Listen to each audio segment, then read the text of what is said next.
Assalamualaikum warahmatullahi wabarakatuh. Perkenalkan, nama saya Muhammad Yordan Afidalili dari Angkatan 2021. Untuk NIM-nya 2021 103 703 455. Untuk topik saya adalah Image Retrieval Sistem Batik untuk menggunakan Deep Learning CNN. Itu latar belakangnya adalah ini adalah batik khas Jogja yang bermotif geometris seperti titik-titik atau kotak-kotak halus yang terbentuk dari adaptasi polanya anyaman, kain tenun, patola India. Jadi kebutuhannya untuk mengidentifikasi motif batik, meningkatkan digitalisasi budaya. Oleh karena itu, diciptakan sistem pencarian gambar image retrieval untuk membantu menemukan gambar batik mirip berdasarkan pola visual dengan pendekatan ekstraksi fitur menggunakan CNN dan perhitungan jarak antar fitur. Dan berikut adalah datasetnya. Di yang sebelah kiri itu masih raw. Jadi datasetnya itu masih belum terklasifikasi di dalam folder-folder yang berbeda. Jadi masih manual, saya ubah, saya buatin code untuk uh, mengautomatisasi, jadi bisa langsung seperti yang di kanan ini. Untuk datasetnya itu batik nipik 960 yang memiliki 960 gambar dan 60 kelas motif batik dengan ukuran 512 kali 512 di setiap kelasnya dan memiliki gambar rotasi 090 derajat, 180 derajat, 270 derajat. Data nantinya dibagi menjadi data training 780 gambar dan data validation 180 gambar dan untuk data testnya itu diambil 2 gambar dari setiap kelas secara random. Untuk modelnya menggunakan arsitektur CNN.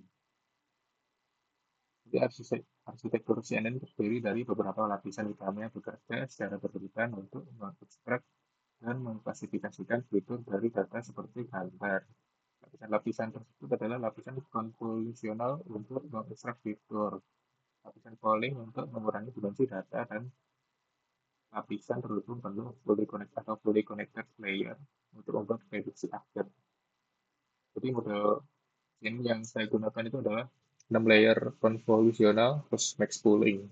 Untuk dropouts-nya 0,3, dash-nya disk layernya 256 neuron, untuk smooth layernya menggunakan sampai 60 plus. Jumlah parameternya 600.771.372. Optimizer-nya EDAM IR 0,001 dengan epoch 50. Untuk hasil trainingnya, akurasi training dan akurasi validation sama-sama meningkat tajam dari epoch 0 sampai 20 dan sekitar 20 kurva mulai stabil di atas 90 dan bahkan mendekati 1 atau 100% pada di epoch akhir. Itu menandakan tidak ada underfitting maupun overfitting. Untuk hasil training yang validation loss itu loss di awal sekitar 4.0.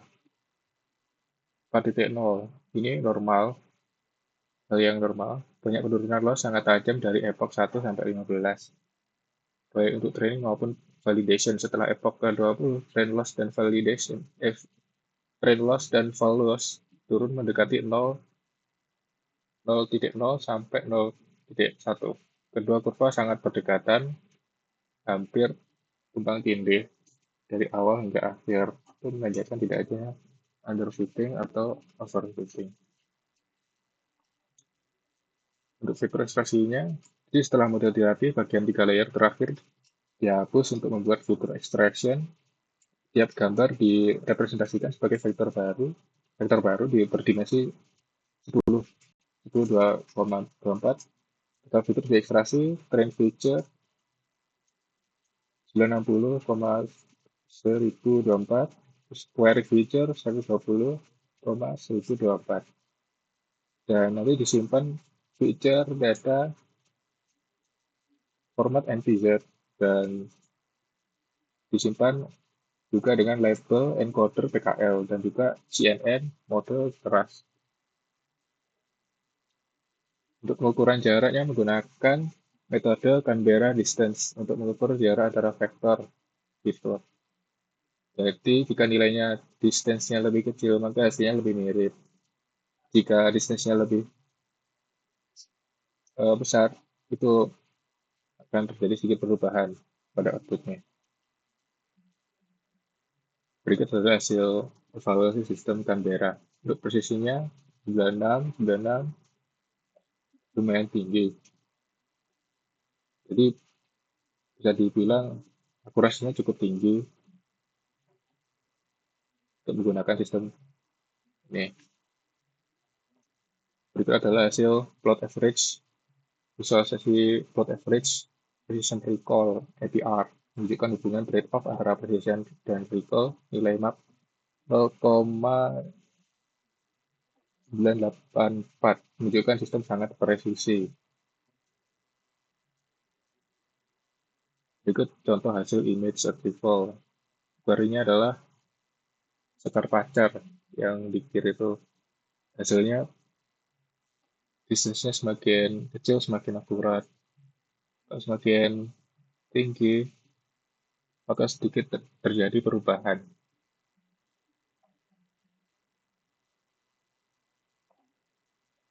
Ya, sekian dari saya. Mohon maaf bila ada salah kata.